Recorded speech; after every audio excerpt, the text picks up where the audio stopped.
Welcome back to the Kingdom of Leonidas.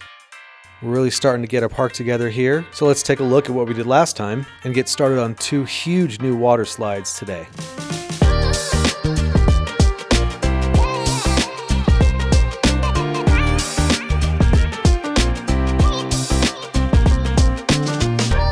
Last time we cleaned up our old rides and gave them an update to our new Roman theme, and I think this one is looking pretty good. I did a little bit of more detailing off camera to this shrine area a little bit, just kind of built it out with a little more detail, and then I kind of wasn't loving the way that this flat ride was looking. I like the idea but not the execution, so I went in and really kind of spent quite a bit of time in here redoing a lot of this. If you remember, this platform was a little more in the middle and the walkways were a little janky, so I just cleaned those up, gave them nice marble finishes everywhere, built out this little shrine section, and just added some more detail around some lights, some torches. I just think this is looking a lot better. And if you kind of get down in here, it's a pretty good look in here. I think this is feeling pretty sweet. I really like the way this is built into the environment, and I definitely plan on doing more of that as this particular park progresses, because I think it looks cool and it fits the theme a bit. And yeah, I'm pretty stoked on the way this is looking in here. So we got that done last time, and then let's see. I also went over here and added this wall, which will lead us into a new area that I have planned that we'll probably work on next time, and a little staff services building over here so that our employees have somewhere to go. And I added a changing room and bathroom to this pool area, because I think the other one that we have over here is great, but I think they get pretty happy when they have bathrooms and changing rooms that are closer to the pools. So that's what we've got going on. That happened off screen in between episodes. And now I want to get into building a whole new flume system in the space that we had left over from last time. So let's get into that. All right, so as we're getting started in this time lapse, you probably noticed some weird framing here. I spent about 2 hours recording this last night before realizing at the very end that I had accidentally offset my recording window inside of OBS Studios, and so we ended up with this. The screen is about a sixth or so just blank, and that much of the screen is also then hanging off the side and didn't get captured. So there's enough here to see what I'm doing, but just ignore the weird framing and probably slightly deteriorated quality a little bit. So that's what's going on with that.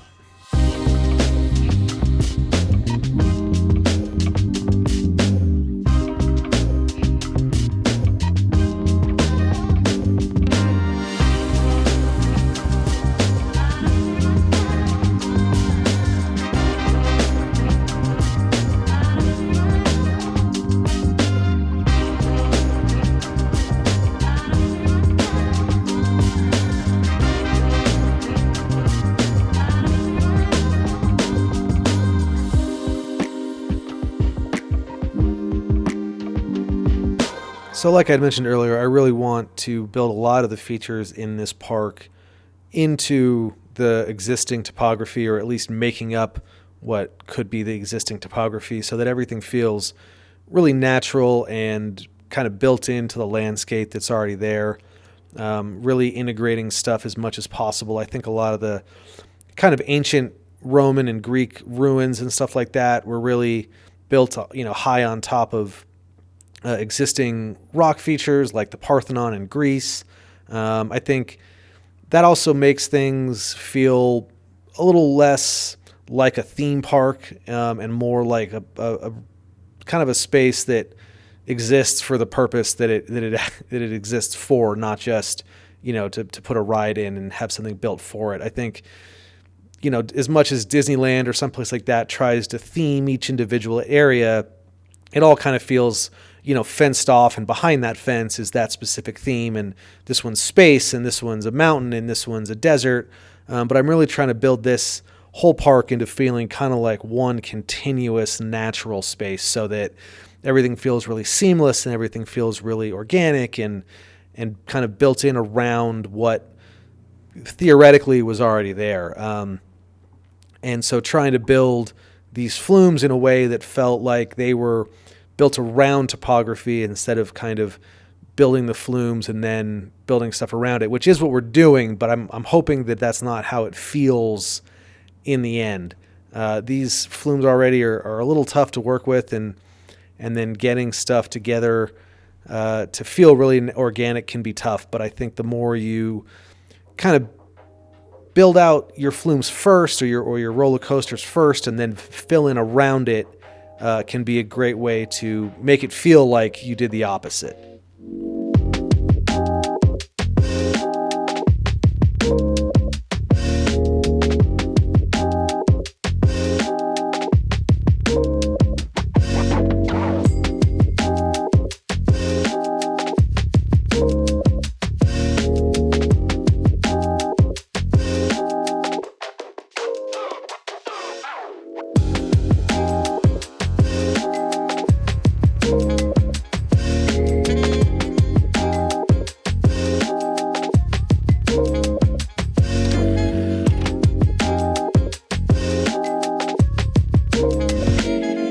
Here's where stuff got really frustrating. I really wanted to build in kind of a pond and waterfall behind and underneath these flumes, but while you can put stuff directly through the landscape, you really can't put stuff through the ponds and lake water.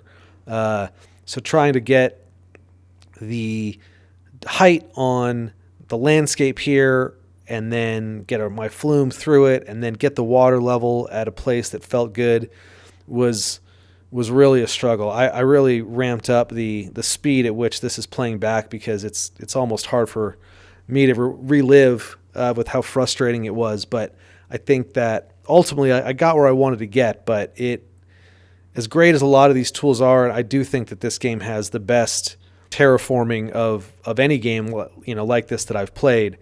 I still think the water itself is a bit troublesome, especially that you can't move or re-terraform while the water is there, and then once the water is there, it's locked in. That makes this really challenging.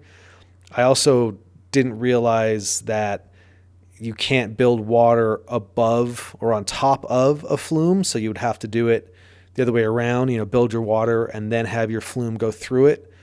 The problem was then getting the land built on top of it so it felt like it was going underground, and that really proved to be a pretty serious challenge here. And I wanted the water to be deep enough that it felt like it should be there and not just a couple of feet. So I really struggled a lot with how to get these flumes coming out in a way that felt intentional and planned out, but also so that they had enough space and that they would still be fun to ride, or at least look like they were. So this part really was a struggle. And then trying to get a pool in here, so that at first I kind of like this natural pool looking idea, to try to kind of mix it with the natural pond behind it. But I was just having such a hard time getting this one flume to kind of end in a way that made sense, and so that the flumes were either ending in the same direction close to each other, or if they were going to be facing each other at the end, that they were far enough apart that two guests wouldn't come flying out right into each other.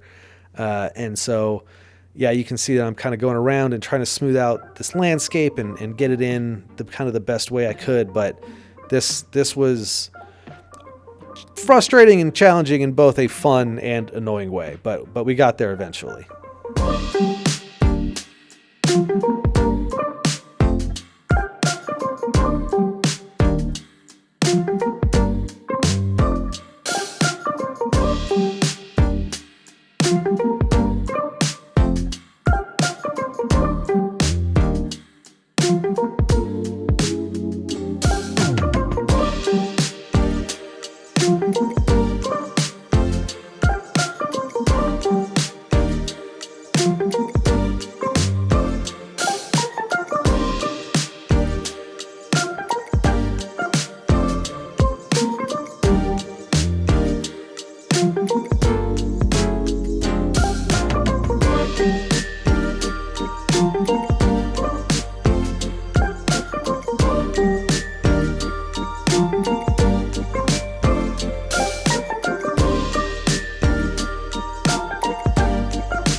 I got fairly far into this build and kind of forgot about the staircase I'd put in the middle here, so I wanted to find a way to keep it in the middle and also hide it, but make it feel like it didn't feel tacked on, because I think a lot of times if stuff doesn't feel like it had a plan to begin with, that's when things start to feel, less realistic. So making sure that even though I did forget about this, trying to find a way to make sure it didn't look like I did, I thought was fairly important. So I was able to get the queue line tucked away underneath these rocks here and down this little kind of cave corridor, and to wrap out around and come out in kind of a natural place by the end of the pool, so that if you did want to go on the slide again, as soon as you got out of the pool, you could turn around and get right back in line.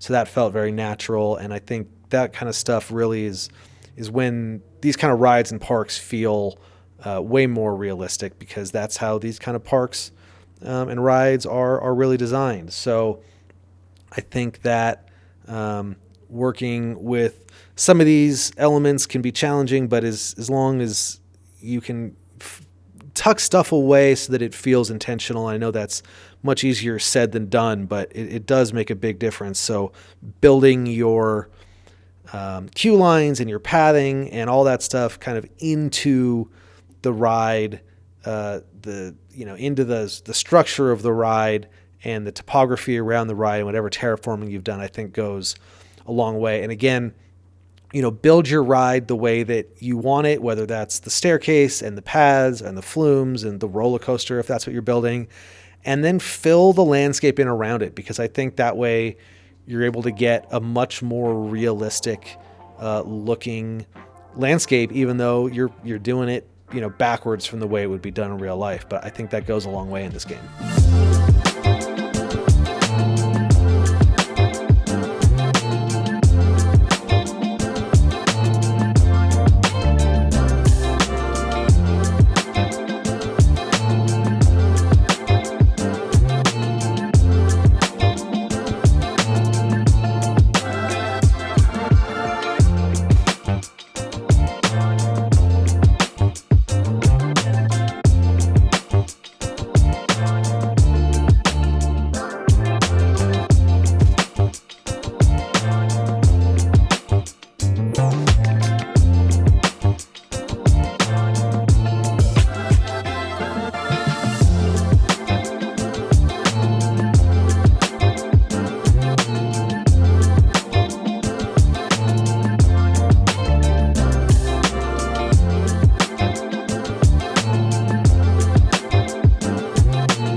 this is where things started to get a little more fun. I think this kind of detailing in plants and rocks, and this is where it really starts to feel a lot more realistic. I really wanted that flume coming out of the rock to look like a bunch of rocks had kind of fallen and gathered on top of it. That's going to really help make things look much more realistic. I started piling these rocks all around it because realistically, you know, this kind of flume isn't going to go through a giant boulder. It's going to kind of go through the ground, and these rocks would have settled around it. So I think those kind of things help things feel more realistic. Getting some trees in along with all of the kind of bushes and shrubs and stuff we have makes this whole kind of mound feel more, again, realistic and like it was already there, not just, having this thing kind of come out of nowhere. So I also wanted that window going through the rock to feel nice and try to get some vegetation up on that. I think this was feeling great right around now. You know, that view, you can see it from the other pool. Really, it stands up and it feels like this big epic monument that kind of looms over the pool, and there's great sight lines, you know, across the park, and those kind of things I think go a long way again to making sure everything feels thought out and planned so that the things you build can be seen from across the park. Those are a lot of the things that help make, this kind of stuff really, really work well.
All right, and we're all done with that. I think this thing turned out pretty awesome. I'm loving, again, the way that stuff is built into kind of a natural environment. I love the way that it's really up on this hill, which I feel like a lot of these Greek and Roman kind of temples and stuff really are built up like that. This view from back here from this pool, I think, is really awesome. Just overlooking, you can kind of really see that from everywhere. And it's very, you're in this pool, and I think it's pretty enticing to go up and hit this other one. I also like that we kind of have this pool down here that's just for people on the rides. And I figured out that if you let's see, I gotta actually grab that pool. I got a bunch of marble in here, so it's hard to grab. But if you can actually grab your pool, you can I'll show the example on this pool, but if you go into, I clicked on a person. There we go. You can turn the pool off or close it right here. So if you turn your pool entrance to closed, nobody will get in it. And the people that come off the rides, which nobody is on the ride. I think, it must be that time when everyone filters out and filters back in. But when people are on the rides, they come down, splash, and get right out, and nobody gets in and gets in their way. Because I think it also feels pretty weird when people are coming off these high speed flumes, and there's a bunch of people, and obviously in a dangerous area that no one would be allowed to be in. So this way, you just close the pool, and it doesn't stop any of the people on the rides from getting in, and it lets them, have a nice clean place to exit. So I think that worked out pretty well. So yeah, that was, I think, a pretty fun build for today. And here we go. Now we've got some people. Let's speed up and get some people coming down. But yeah, I'm feeling good about this. I'm loving this little opening here. There we go. And what's really cool is at night, you can see in there a bit, which I think is pretty cool. So we don't have a lot of lights other than the kind of natural stuff that comes with the pools or most of our lights and a couple of torches, but that's off to a nice start. I think we'll have, once we get the park going a little more, we'll kind of have a whole lighting episode where we just go around and make sure the whole park looks just as awesome at night as it does during the day. So, whoa, they really oh my God. Whoa, that was crazy. All the lights turned green. That was wild. Don't change your lighting too fast. Good to know. I'm in a pretty dark room right now, and that lit the whole thing up. So, yeah, this is feeling great. And like I said, next time I think we will figure out what's going on in here. I got a couple of ideas, and we'll explore that. But thanks for watching, and we'll see you next time at the Kingdom of Leonidas. Have a good one.